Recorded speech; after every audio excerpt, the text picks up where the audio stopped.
Na naman po kami. Ako po si Babette Lati with my own TV show, internet show called The Babette Show.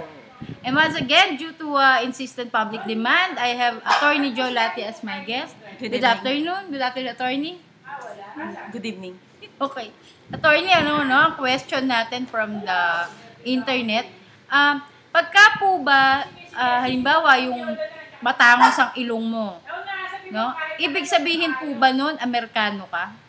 Noong unang panahon. Ganun nga. Ganun na nga. Okay.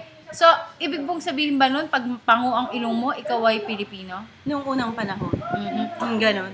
Kung yung ngayon po, kung ngayon, sa bagay ngayon ay nagkaasawa na ang Amerikano at mga Pilipino na nagdudulot ng pagliit ng ilong ng mga Amerikano at pagtangos ng ilong ng mga Pilipino.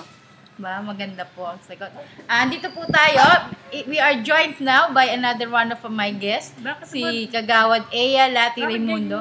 Magandang hapon, Kagawad. Magandang afternoon. Okay. Sa inyo po bang experience, marami na po bang mga Pinoy ang matatangos na ilong?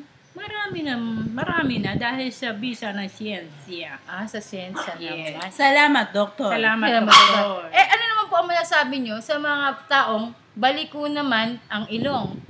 Aba, mas maganda yan. Meron silang patungtungan ng ibon. Hindi ba? Pwede. Okay na rin sa akin ang baluktot ang ilong basta lang nasa tuwid na landas. Okay. So maraming salamat po, Attorney. Maraming salamat, Kagawad. Walang At yan na naman po ang isa na namang episode ng The Babette Show, The Internet Show. Good afternoon, ladies and gentlemen. Till our next episode. Bye! Bye-bye.